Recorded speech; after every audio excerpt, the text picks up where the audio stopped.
Greetings, Naval Cadets. Welcome to the third episode of the Cadet's Guide to the Imperial Navy. In this episode, we will be taking an in-depth look into the Venator Star Destroyers of the Republic and early Imperial Navy. We will look into the history of these ships and how they served during intergalactic wartime during the Clone Wars. We will then take a look into the characteristics, components and features of these ships, and lastly we will look into how the Venators contributed to the Empire in their limited service. But with that, feel free to leave a like, comment and subscribe if you enjoy Galactic Empire content or just Star Wars content in general, and maybe feel free to share this video with other like-minded Star Wars fans to show your allegiance to the Empire. But without further ado, let's talk about the Venator Star Destroyers.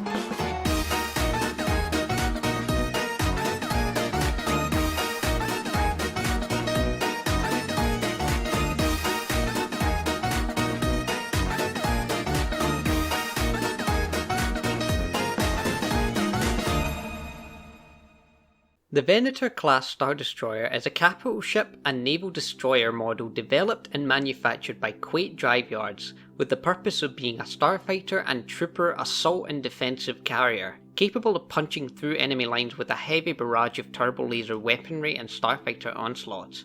But before we look into all that, let's look at the history of these ships. The Venators were created in response to the sudden arrival of the Clone Wars, and were commissioned by the Galactic Republic to deal with the rising threat of the separatist forces plaguing the galaxy. These ships were utilised very prominently and very proficiently by the naval branch of the Clone Army, acting as the backbone of the entire Clone Armada as a whole, transporting cargo, clone troopers, starfighters, walkers and a whole range of admirals, generals and Republic officers across the vast distances of space to battles, mission objectives, blockades, cargo drop-offs, planets and Republic military bases. To say the Venators were a useful ship during the Clone Wars would be what the folks in the cantina call an understatement. These ships, as said before, were the backbone of the Grand Army of the Republic, and without them the Clone Wars wouldn't have lasted as long as it did. Among clone trooper divisions such as the 501st, 212th, 91st and every other division in the Clone Army, they all had their own personalised and named Venator of which they could utilise to carry their equipment and vehicles to battles. These Venators were commanded by a Jedi General and an Admiral, whom oversaw in-flight, landing and war operations within the vessel itself, as well as the conditions of the crew, cargo and troopers on board. Come the end of the Clone Wars and the Galactic Republic, these ships were utilised heavily by the early Imperial Navy to enforce Imperial rule throughout the galaxy, destroying separatist holdouts, remaining Jedi groups and Republic loyalists. Once a symbol of hope, protection and liberation from the rule of oppressors, the Venators now instilling fear and control within the galaxy's populace. With the removal of the red strips and insignias of an old Republic, the Venators now sport that Imperial grey we are all too familiar with. These ships were used by the Empire during its first few years to tighten the Imperial Armada's grip on the galaxy by controlling planets and systems as well as the major hyperspace routes throughout the galaxy, until they fell into disuse and were sent to the scrapping yards of Braca to make way for the new Imperial Star Destroyers, leaving behind a legacy of victory, defeat and hope to be forgotten by the galaxy. But with that, let's look at the characteristics of the Venator Star Destroyers.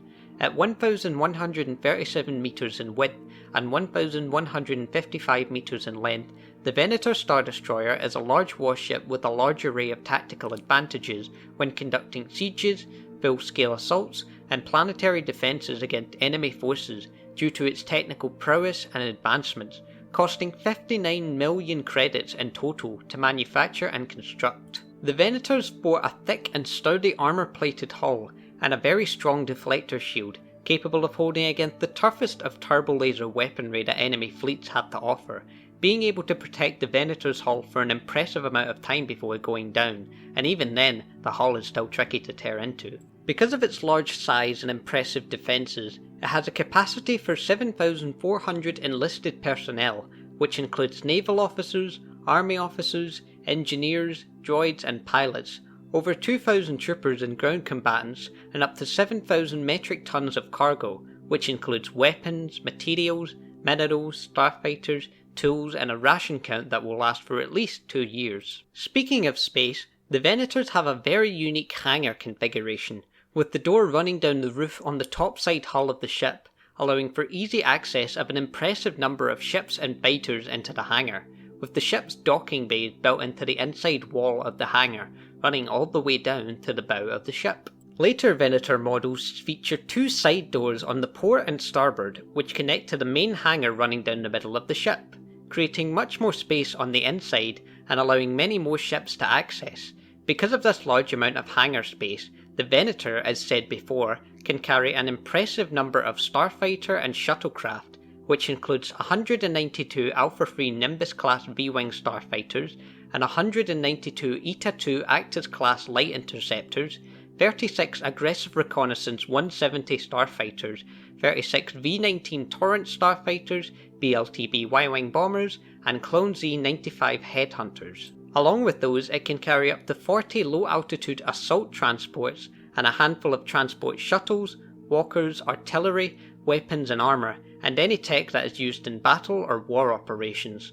All Venators feature 10 powerful ion thrust engines, with 5 of them each being arranged symmetrically on either side of the Venator's stern, and are capable of propelling it throughout space and within atmosphere, and many other difficult flying conditions at moderate speeds. The engines are of course directly connected to the reactor, which feeds the entire ship with power, chugging 40,000 tons of fuel per second. This reactor is directly connected to the 1.0 main hyperdrive. These hyperdrive generators can also be found at the rear of the ship, nestled around the Venator's reactor, in a large chamber where they directly power the engines. These generators are managed and overseen by the bridge, which is a unique aspect of the Venator, because as I'm sure you're aware, the Venators have two bridges, with the starboard bridge acting as the primary command station, and the portside bridge being used for starfighter management and operations. These bridges feature a window with a wide field of view, allowing bridge crew and command staff to see conditions on the outside during battle. As well as that, the bridge has a command room with a holotable at the back where captains, admirals and officers can monitor battle situations and the conditions of a planet, starfighter numbers, and the Venator's condition itself. Venators being warships have a good selection of weaponry and defences that they use during battles, including 8 double-barreled DBY-827 heavy turbo laser turrets, which are its main weapons used for firing at enemy capital ships and larger vessels. It also has a no-legged version of the AV-7 anti-vehicle artillery cannon, also used for tearing into the hulls of enemy ships. For starfighter defense, Venators have 52 point defense laser cannons, along with 2 dual turbo lasers at the fore of the ship. It also has 4 proton torpedo launchers and 6 tractor beam projectors, all used for taking out smaller fighter craft, which could cripple a Venator in large enough numbers, so being well equipped for such things is a must. But with that, let's look at how the Venators serve or have served the Galactic Empire.